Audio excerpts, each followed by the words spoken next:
The transport ship Starlight Whisper touched down on the dusty landing pad of New Haven Colony. It was a small human settlement on the edge of the Orion expanse, half wild frontier, half quiet home for families who wanted peace away from the crowded core worlds.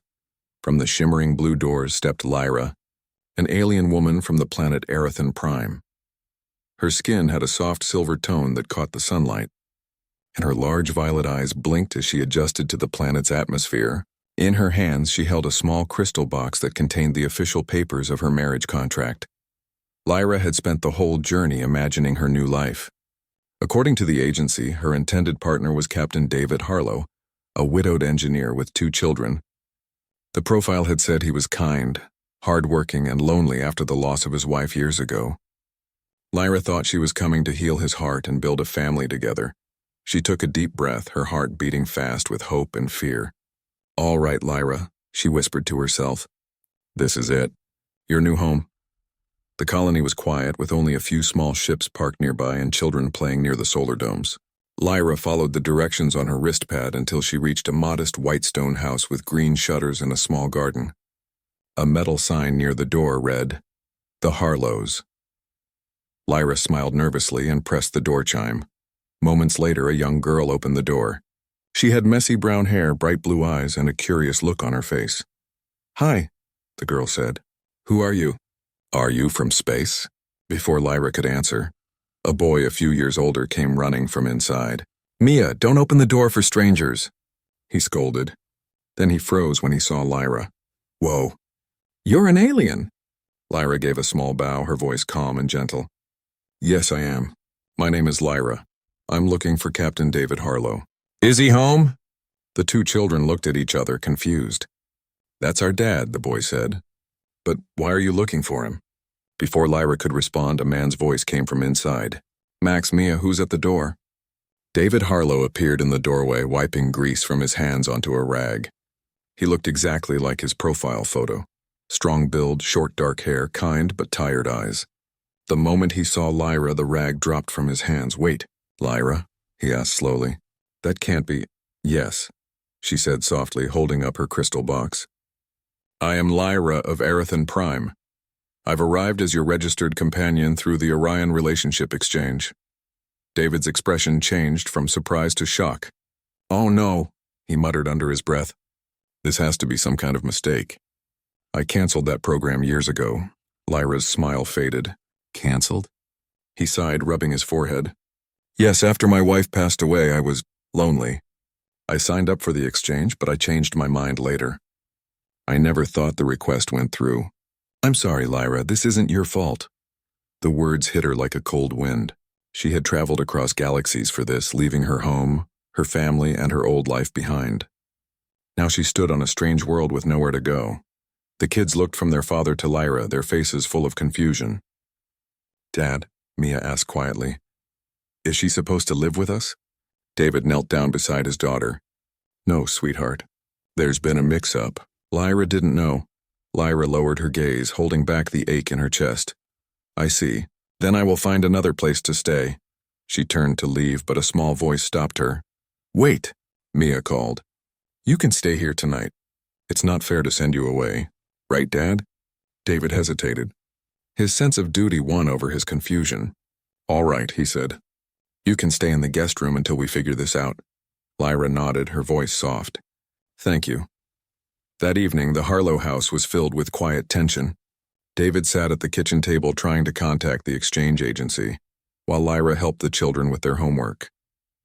Though she felt lost, she found comfort in their laughter. Max was working on a model of the solar system. "Can you help me, Miss Lyra?" "I can't get Jupiter to stay on the stick."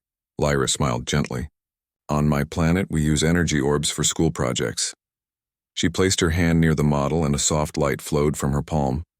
The planets floated in mid-air, spinning gently. Mia gasped in delight. "That's so pretty." Lyra laughed quietly. "It's a small trick. Nothing special." From the kitchen, David watched the scene, unsure how to feel. This woman, this stranger, had arrived uninvited, yet she was already winning over his children. There was something peaceful about the way she carried herself. Something honest. Later that night, Lyra stood by the window in the guest room. looking up at the twin moons above New Haven. She touched the pendant around her neck, a symbol of her family line on Arathan Prime. Her communicator buzzed softly. It was a message from the Arathan Embassy. Failure to complete the assigned partnership may result in social penalties. Return arrangements will be delayed due to travel restrictions. Await further instruction. Lyra sighed, her heart sinking. Going back wasn't an easy option. And yet staying here would only cause trouble for this family. The next morning, she decided to leave quietly.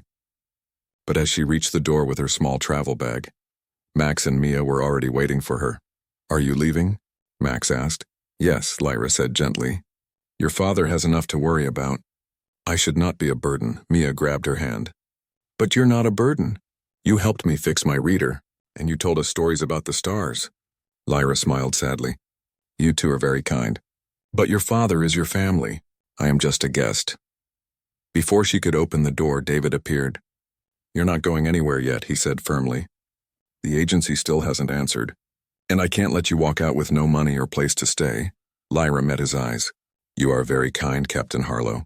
But I do not wish to cause confusion in your home." He shook his head.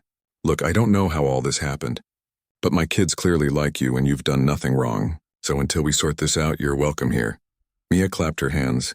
"Yeah, you can stay, Lyra." Lyra couldn't help but laugh, the sadness in her chest easing for a moment. "All right," she said softly. "Just for now." Days passed and Lyra became an unexpected part of the household. She helped fix the farm drones, taught the kids about the constellations of her home world, and even cooked strange but delicious meals using local plants. David found himself smiling more often. He still didn't know what to do about the contract issue, but he couldn't deny that Lyra had brought something warm and bright into their home. One evening, as the sun set over the colony, Mia asked, "Lyra, are you going to leave when the agency sends a message?" Lyra looked at her and hesitated. "I don't know," she admitted. "Sometimes the stars take us where we don't expect to go. Maybe they wanted me to meet all of you." Mia hugged her. "Then I hope the stars want you to stay." Outside, David listened quietly, a thoughtful look in his eyes. He didn't understand what fate had planned. But one thing was certain. The alien woman who arrived by mistake was no mistake at all, and somewhere far away, on Arathan Prime, a silent signal blinked again, reminding Lyra that her time to decide was running out. Morning light filled the Harlow house as the colony's twin suns rose above the red hills. Lyra was already awake, standing near the window watching the sky. She still hadn't received a reply from the Arathan Embassy, but she could feel the weight of their last message. They wanted her to return. Yet every day she spent here, her heart grew heavier at the thought of leaving. Downstairs, she heard the sound of laughter. Max and Mia were trying to make breakfast, and something was clearly burning. Lyra smiled, walked down, and found the kitchen covered in flour and smoke. "Good morning," she said gently, her voice calm. Mia grinned. "We tried to make pancakes for you, but they don't look like the picture." Lyra picked up the pan, switching off the stove. "It's the thought that matters," she said, and her eyes softened. "You made this for me. That makes it special." David walked in, rubbing his eyes. "What's going on here?" "Breakfast disaster," Max said proudly. David sighed, then chuckled. "At least no fire alarms today." He glanced at Lyra, who was cleaning up the mess with practiced care. "You don't have to keep doing everything for them, you know." "I don't mind," she said. "They make me feel at home." Something in her tone made David pause. He realized that she wasn't just being polite, she truly meant it. The colony threat later that day, David received a call from the colony security office. A small group of scavenger raiders had been spotted near the power grid on the far side of town. These groups often stole energy cells or equipment. They were dangerous but not organized. David put on his work jacket. "I need to check on the generators," he said. "They asked for volunteers with engineering experience." Lyra looked up from helping Mia with her schoolwork. "You shouldn't go alone," she said. "It's just routine," he assured her. "I'll be back by evening." But something in Lyra's instinct stirred. Her kind, the Arathan, were sensitive to energy fluctuations. She could feel an unusual disturbance near the colony's edge, something stronger than simple scavengers. When David left, she paced the room for several minutes, uneasy. Max noticed her worried expression. "Is Dad in danger?" Lyra hesitated. I don't know, but I can't ignore this feeling. Without another word, she grabbed her travel bag, took out a small silver bracelet and placed it on her wrist. The device shimmered and formed light armor across her arms and shoulders. Stay here, she told the children. Lock the doors. Mia grabbed her sleeve. Please bring Dad back, Lyra smiled softly. I promise. Rescue in the dust. When Lyra reached the edge of the colony, smoke rose from the power station. She found David and a few engineers taking cover behind a damaged transport. A group of scavengers, humanoid but wild-looking, were trying to break into the generator room. David was shouting orders. Keep your heads down. We can't let them reach the fuel cells. Lyra stepped forward, her armor glinting in the sunlight. One of the scavengers turned and froze at the sight of her. The Erethen were known across the sectors for their advanced technology and their calm but fierce warriors. Without hesitation, Lyra raised her hand and released a pulse of blue energy. It hit the ground near the scavengers, creating a flash of light that made them scatter. David blinked in disbelief. Lyra, what are you doing here? Saving you, she said simply. The scavengers tried to regroup, but Lyra's quick reflexes and alien tools outmatched them. She used her energy field to shield the engineers and overloaded the scavengers' stolen weapons. Within minutes, the threat was gone. When the colony guards finally arrived, the raiders were already retreating. David approached her slowly, his voice full of amazement. You just saved the entire power grid. And probably us too. Lyra brushed off some dust. I couldn't let harm come to you or the colony. You gave me shelter. This is my way to return that kindness. David looked at her for a long moment. You didn't just repay kindness, Lyra. You protected my family. The message that evening, the colony celebrated their safety. People thanked David and Lyra for their bravery. The kids ran to her, hugging her tightly. We saw everything on the broadcast, Max said. You were amazing. Lyra smiled and knelt beside them. It was teamwork, she said. Your father was the real hero. But later, when the house was quiet, her communicator blinked again. A new message had arrived. Lyra of Erethen Prime, you have fulfilled your travel term. You are required to return immediately for reassignment. Departure ship arrives in 3 days. Her heart sank. It was the order she had been dreading. David noticed her expression. What is it? She hesitated, then handed him the small device. They're calling me back. He read the message, then looked at her. And if you don't go, then I lose my standing on Erethen Prime. My family will face shame. I'll have no home there anymore. David leaned back, silent for a while. You know, he said slowly, sometimes home isn't where you're from. It's where people care about you. Lyra met his eyes. You mean here? He nodded. The kids adore you, and so do I. You've become part of us, Lyra. Her voice trembled slightly. But what if I stay and they come for me? Then we'll stand together, he said. The children's choice. The next morning, the kids overheard everything. Max looked determined. We can't let her leave, he said. Mia nodded, her eyes wide with tears. She's part of our family now. That afternoon, when Lyra began packing her few belongings, she found the children waiting at the door with a small box wrapped in silver cloth. What is this? She asked. Max smiled proudly. We made you something.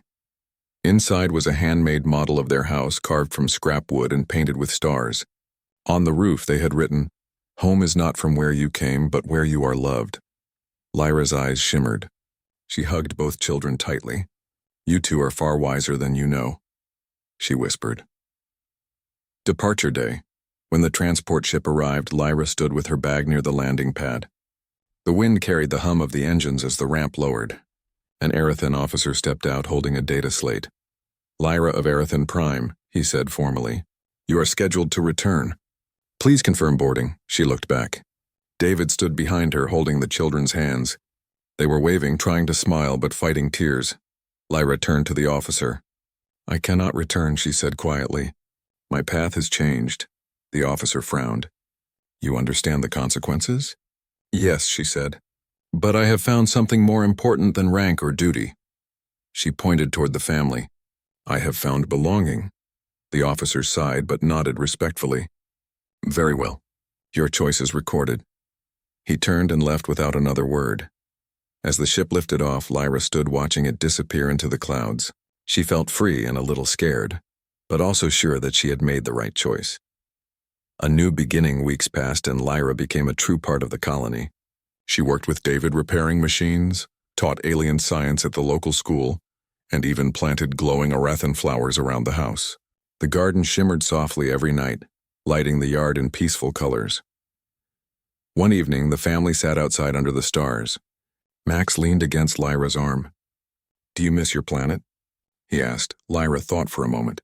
"Sometimes, but then I look at all of you and I realize, this is my world now." David smiled quietly, watching the kids chase glowing bugs across the yard. "You know," he said, "when that agency sent your file all those years ago, I thought it was a mistake." Lyra turned to him with a small smile. "Maybe it was destiny," he nodded. "Maybe so." Mia came running with a flower in her hand. "Look, Lyra. It's glowing just like you." Lyra took the flower gently and placed it behind the girl's ear. "Now you glow too," she said warmly. As the stars spread across the sky, Lyra felt at peace. She had crossed galaxies searching for a family she didn't know she needed. The universe had played a strange game with fate, but it led her exactly where she was meant to be.